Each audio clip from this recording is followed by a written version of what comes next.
News to tell you about. SkyFOX is over this police pursuit. We know very little. Maybe Justin O'Brien can give us more information. Right now, we just hear they are in pursuit of an armed suspect, somebody who left a house party. What more can you tell us, Justin? Hold on. Keep talking. Okay, so right now we're not in communication with Justin O'Brien as yet, but as you see there, when you look at the smart navigation, you get a sense for where we are in the Reseda area. That is Balboa Boulevard near Cavello Street. They're calling that Lake Balboa, so if you know where the park is, then you know where this pursuit. Oh my goodness, and this driver wants to get away and sped up quite quickly, going past a lot of traffic as it heads up Balboa Boulevard. Justin O'Brien, now we have you. You can tell us a little bit more about what police are up to? Yes, g'day Susan. This pursuit started about 10 minutes ago. It was on the east side of the 405 freeway around Van Nuys area. There was a report of a shooting on that area, a person shot in the chest. Unsure whether this is connected, but you are correct. I heard you talking about an armed suspect.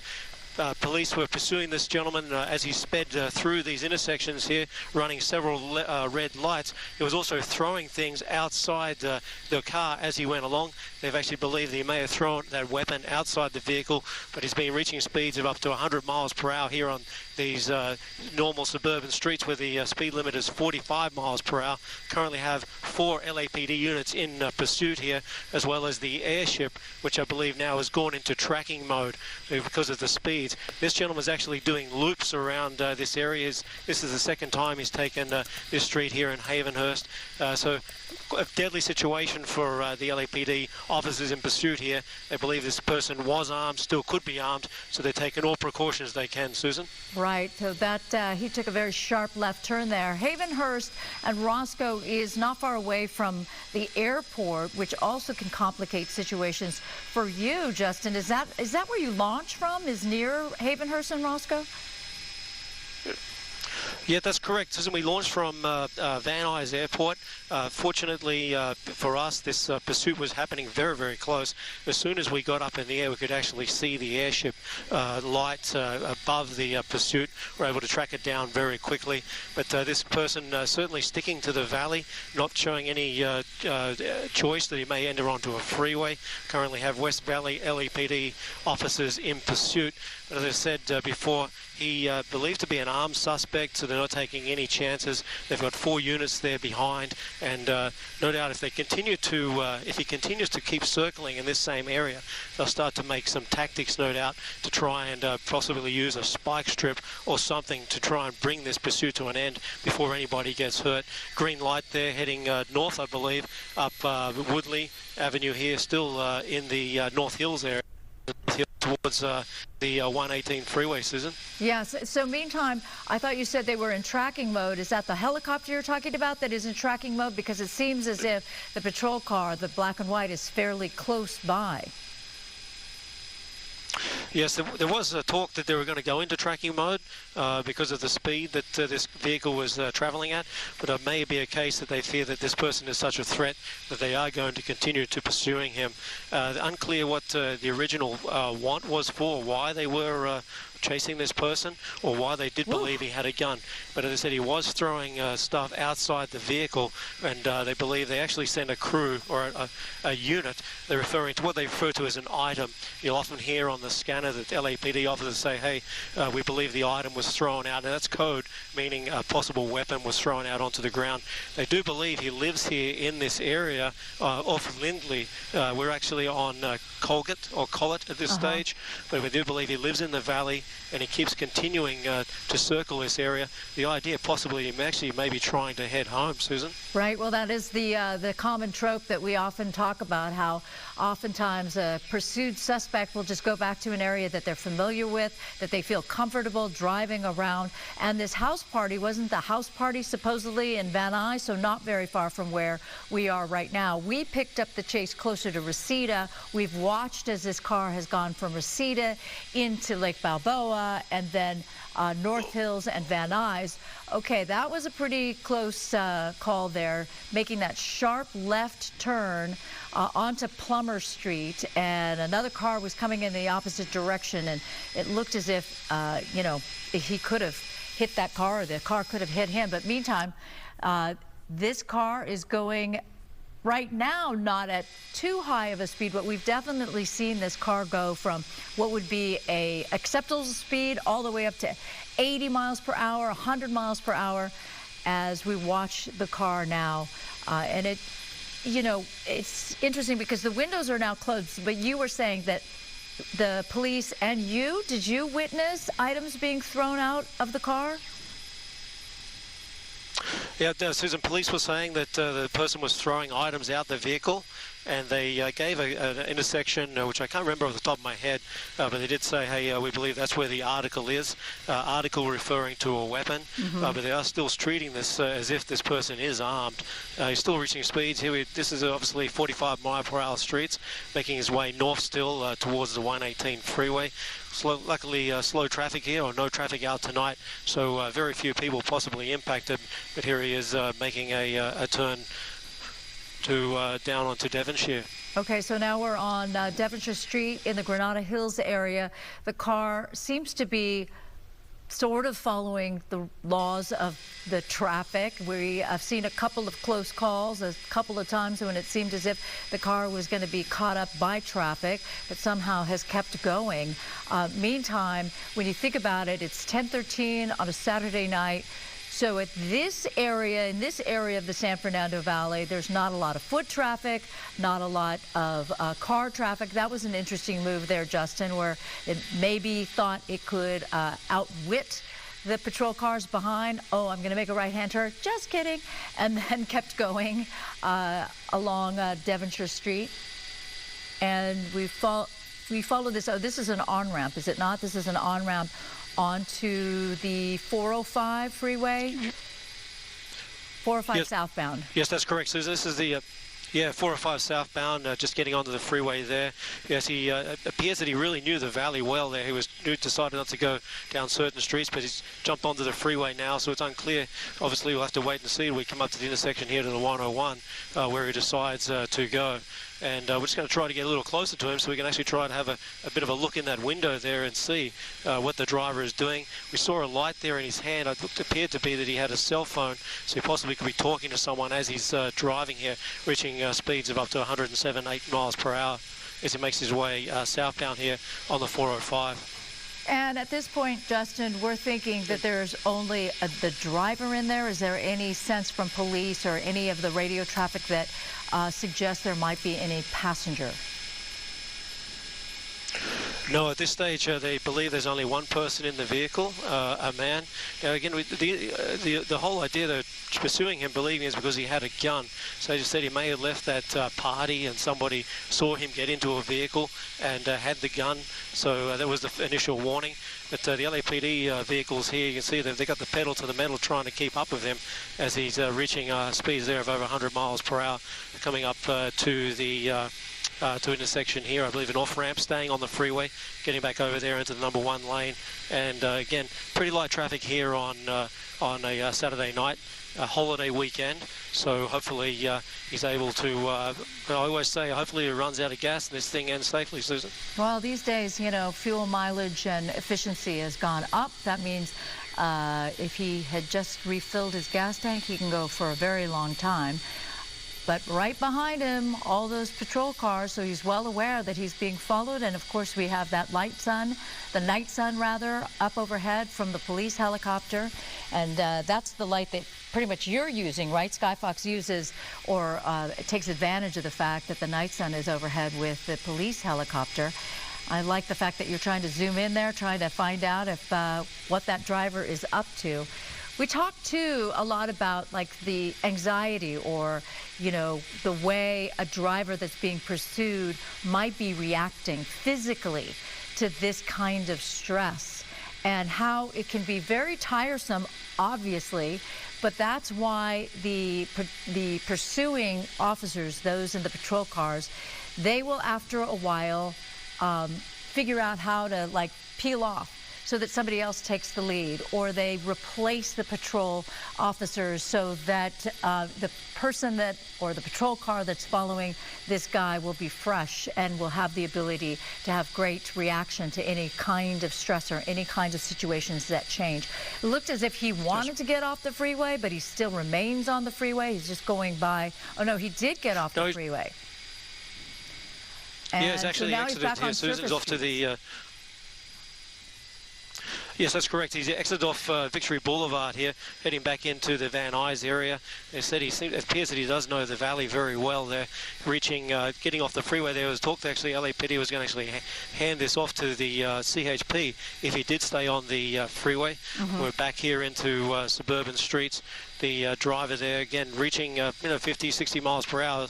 Certainly dangerous for any pedestrians who may be out on the road here as he makes his way on a northbound turn back towards North Hills through to the deeper part of Van Nuys. Susan? Sure. And I find it sort of interesting, not that I would ever be in this situation, but if I were being pursued by police, I think I'd want to stay on the freeway because you can just drive and drive and drive. It gets a little bit more nerve-wracking when you're on a suburban street and you have to worry about opposing traffic, and you have to worry about how close those patrol officers are getting to you as you have to slow down to take those turns. So I always find it sort of interesting when they decide, okay, I'm going to get off the freeway. So now on Van Owen Street and Woodley, that's a fairly well-known intersection, but going up to 85 miles per hour in an area where you typically are not going that fast, and that car just blew past another car that was driving on this street. So I'm trying to figure out exactly where they are now, where this driver is, but it is sort of interesting how quickly he's going past other cars. That's a green light, so he is technically following the rules of the road, but yeah, I guarantee you that police officers will figure out lots of ways to charge him with traffic violations along with just basic evading police. When you're being followed by police, lights and sirens, you need to pull over. But this guy is free for now, and so he's probably going on the idea, is that a red light that he just passed through? Yes. Just crossed through a red light. Yeah, that was a red light, Susan. Yeah, red light there. Certainly trying to pick up speeds. LAPD officers, obviously, when they approach those intersections, they really have to slow down because they don't want to create an accident themselves. So that's why you see a bit of a gap opening up there between the pursuing LAPD vehicles and the suspect here. We've got another red light coming up here. Pilot Dylan gave me some advice. He's looking ahead of what's happening, making a right-hand turn there, heading northbound, I believe. Again, back up towards the 118 freeway. We were saying before, he seems to know the valley. He seems to be staying in this sort of area here. You see the LAPD airship come through shot there, giving us a beautiful bit of light because it is quite dark out here in the valley when you're flying in SkyFOX. We fly at around about 1,000 feet, so we're giving you the best angle and the best closest shots we can as this car, again, Susan, makes its way north through the valley. LAPD vehicles staying in pursuit. Obviously this gentleman, as we mentioned before, possibly armed. They saw him at a house party, as we understand. He had a gun, potentially throwing items outside the car, and they believe maybe that was was a weapon. Now, if I look down there, Susan, you can see that flashing light in his hand, and I believe that is a cell phone. So I don't know whether he's texting somebody or is on the phone to someone, but he's certainly reaching pretty high speeds here, 80 miles per hour, as he's making his way westbound again through here on Sherman Way. So really stick into the valley with Lake Balboa in this area a little bit earlier, Suze. Yes. So turning on to White Oak, I recognize that Greenland Market. There's some good Korean barbecue in there, frankly, as it reaches these speeds of up to 60 miles per hour in an area where typically I believe it's closer to 40 miles per hour. Do you know, Justin, for a stretch like this? Yeah, I believe Pilot Dylan and I were just having a chat before, as we launched, because we heard about the speeds, and we lived at 45 miles per hour. So he's certainly almost doing double as he makes his way through the valley here. And notice as he comes through those intersections, some of them are actually quite leveled. So he's almost getting airborne as he makes his way through there with a green light. Hopefully he's got a green light coming up here, because he's making his way 80 miles per hour. This is a darker stretch of the valley as we make our way north up towards the 118 freeway through the Esfida. We're going to hit Northridge very soon. Apologise, having a conversation with Pilot Dylan at the same time. Again, making his way eastbound back towards the 405 now. Right. And as I was saying before, it appears that he really likes the valley here, and he's staying in this area. As the LAPD did say that they thought he may be trying to make his way back home. Okay, and if you're just joining us now at 10:22 on a Saturday evening, we've been watching this silver or gray sedan. The original want is just the idea that this person, the driver, is believed to be armed. Justin was saying that there was a report of a shooting at a house party earlier that may or may not be connected, but at this time, police are not taking any chances, and so they are pursuing this driver and pursuing the driver with the idea that the driver could be armed, although there have been reports that at one point at the beginning of the pursuit, the driver had tossed items out of the window, and that's believed to be perhaps the weapon. So other officers have been sent to the general location of where it was witnessed that he threw items out of the car, and then they'll look for that as possible evidence in this case as we watch this car now traveling on Satakoy in the Lake Balboa area. And this is an area that he's traveled before. We've already seen him in the Lake Balboa area, Reseda area, Van Nuys, and a little bit of Granada Hills. Oh, look at him. It looks as if he's turning onto he's back on Cavello Street. He was already on that street once before. And now, Justin, it seems as if the night sun is gone. Does that mean that the police helicopter, has gone into tracking mode and perhaps is stepping back? Yes, it appears that LAPD officers, or the LAPD airship, is still there. It's telling officers on the ground his location. They do have the night sun out, but they're not actually putting the night sun on him. It's almost like as if they're luring him into thinking that they're not following him any longer. You just saw the beam of light pass through the shot then as this guy continues to turn around in the valley. I can be assured that LAPD vehicles are still behind him there. They're a couple of blocks back, so probably not in his revision mirror, but they're certainly going to be there within a minute if this gentleman decides to pull over and do a runner. But as I come back to he seems to be like, as we've seen in many of these pursuits, Susan, an area they know, they stay, and often with the indication that they're probably going to end up back at their house. Yeah, there is evidence just in the time that we've been following the pursuit, and right now we're having a little bit of transmission issues, but we have already seen him on a lot of these streets already, and certainly in the Lake Balboa area. So it does appear to be a situation where this driver is familiar with this area, and as we say, the pursued suspect oftentimes prefer to gravitate towards areas that they might recognize. So he's back on Cavello Street. He's been on Cavello Street and Lasagne, so that same basic intersection at least 3 times now, Justin. And he's not driving as aggressively as he was earlier. Looks like he's going to get out of here, Susan. Okay, so it's too bad we don't have the night sun, but he's stopped now. He's out of the car. He's running and holding his pants. But now the night sun is on and on him, spotlighting him as he's trying to get somewhere. He's on an alley now, and where's he going, Justin? Do you have a broader view? Yeah, that's right. He appears to be running towards a business here. That's a service station, I believe, or some type of business, a smoke shop. We'll just have to ask Pilot Dylan if he can swing us around, or it appears to be there's a smoke some type of workshop. Right. I'm going to tell you the way he was running there. He's not a marathon runner, I can tell you that, Susan, the way he was making his way there. He might actually know the people here in this shop. That's why he's made his way there. We're going to try to make our way around to the back of the store, because that appears to where he entered or where he's hiding. Well, he was pretty recognizable. LAPD is just arriving on scene. Yeah, I think he would be pretty Yes. recognizable. It won't be long before police find him unless he can really hide very well. Is that a bar of some kind next to the smoke shop? Yeah, that's correct. Yeah, this is a bar, and just the way that the people are reacting there, it may have actually been on call. I believe he ran into here. To be that door there, unless if that door is unlocked, that's where he ran. He ran into that corner, so unclear whether he went into the bar.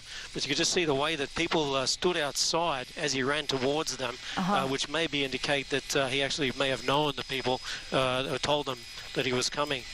We'll just try to push into the bar a little bit there and see if he's inside. Well, that is.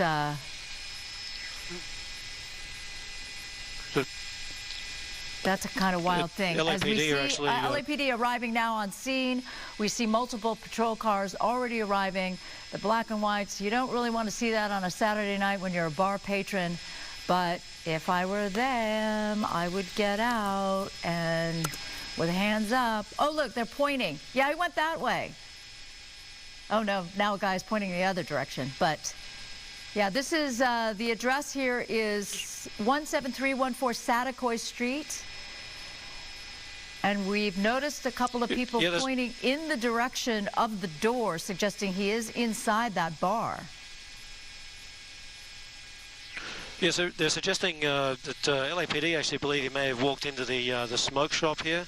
But you would think that hopefully there's some pretty honest people here tonight that might actually help LAPD out and just tell him where did he go, save everybody a little bit of time and maybe even a little bit of safety. But certainly they got this area fully locked down now, so I can't imagine this gentleman getting away. Probably if they have to, they're going to just empty that bar and they're going to go room to room till they find him. Bar and the smoke shop, right? If the smoke shop is open and that door appears to suggest it is.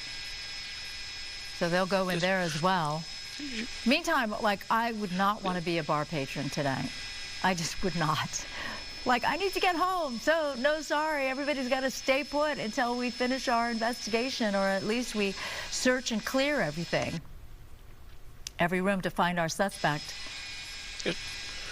Yeah, bit of a, I've got to say, it's quite an LA experience for the people in the bar tonight. They probably came out just for a drink. And now they're getting a show. LAPD here getting a team together to actually go inside. Yeah, it's going inside now to the smoke shop. 1, 2, 3, 4, 5 officers go room to room. going into the smoke shop. In the meantime, a couple of young ladies going, let me see what's going on. But no, I really don't want to be a part of it. As well, they shouldn't. Yeah, correct. Just coming around to the front to have a bit of a look here, to give us a bit of a different angle. Certainly they've gone into the back there, so hopefully they might bring him out shortly if he is inside there. Meantime, how many patrol cars do you see, Justin? How many black and whites do you see? I see a couple of motorcycle. I don't know if they're officers or just people who are patrons of this bar. Yeah, we're looking at about a half a dozen officers, so half a dozen vehicles, I apologise. It's about 12 to 14 officers on scene here. No doubt if they do have to clean this bar out, they're going to call in extra officers just to make sure that they have enough people, enough officers on hand to make sure they can control the crowd. They believe that he was not in the smoke shop, so now they actually are talking about clearing the bar. And there was an indication that from the angle that he was running, he actually appeared to be running towards that steel door. So we'll have to wait and see. Now, you can see their attention now is focusing towards the bar. This is Pogo's bar out here in the Lake Balboa area in the valley. So meantime, those motorcycles, the riders were just civilians. They were not police officers. And you see there all the LAPD that are talking to people, including this woman who's gesticulating, but clearly they're not really interested in her, but they're going to have to go into that bar carefully. Now, remember, the suspicion is that this driver is armed. So they're going to approach this very carefully, as they do every time, but in particular because they have a sense that this driver may still have a weapon. Yes, we talked about the fact that he opened a window as he was driving away and threw an item out the window, but police never make that decision that that's enough for them. Instead, they're going to think, just in case, that they've got to approach this guy very carefully, and the whole room, the whole bar, very carefully. It'll be interesting to see whether or not they just call everybody out of the bar into that parking lot, or, as you said, Justin, maybe it's a matter of getting the backup that they need before they do something like that. But it's Saturday night. That bar's probably pretty well, populated. We see a little bit of activity I in imagine the that's front there, but no police. Yes, there are. LAPD do have the area here shut down. You've got officers certainly keeping an eye on the front door there. Certainly this is probably a very popular watering hole out here in the valley. The LAPD officers are actually working out a plan now to get everybody out of the bar. They're trying to get a shield, basically a ballistic shield, to protect themselves in case this suspect is armed. And then they're going to go into that bar, no doubt make announcements, say we're coming in, and hopefully for them and the suspect, he'll be taken into custody safely if in fact he is in the bar. Again, there was as we come back around SkyFOX into the backyard of the back parking lot of this bar, there was a door there, a steel door, and possibly if that was unlocked, he may have actually went in there. And I've got to tell you, I'm a pretty straight up and down dude, Susan, as you know, and I'm surprised none of these guys actually just telling the PD that, hey, he's in the bar, he's in that area there, and let's get this over and done with so we can get back inside and have a drink. Well, yeah, perhaps there are people who are, indicating we know where he is, but at the same time, police are going to still approach this gingerly and make sure that they're safe when they do enter the bar, especially if that suspect has the advantage wherever they are. Looks as if it's a single story, so it's not as if the person could be like somewhere else, like in the rafters or mezzanine or whatever. But you never know. Maybe he's very familiar with this space and knows where to go to hide. We lost transmission, briefly with Justin as we keep an eye on. Oh, wait. Yep, Susan, if you can hear me. Yeah, Susan, we got him. He's coming out the door now. Yep, I just saw a little peek of what I thought was the suspect. Was he there in the door? There, yeah. Yep. There's the suspect, and he's already cuffed, and he's coming out now. All right, Justin O'Brien, thank you very much. Tracking this pursuit, a successful end to a police pursuit in the San Fernando Valley. They got their suspect. He's cuffed, and he'll be stuffed, as Ed Lasko would say, in the back of a patrol car and under arrest, and we'll find out if he is indeed related to a shooting at a house party in the San Fernando Valley. Thank you very much, Justin, and we'll move on.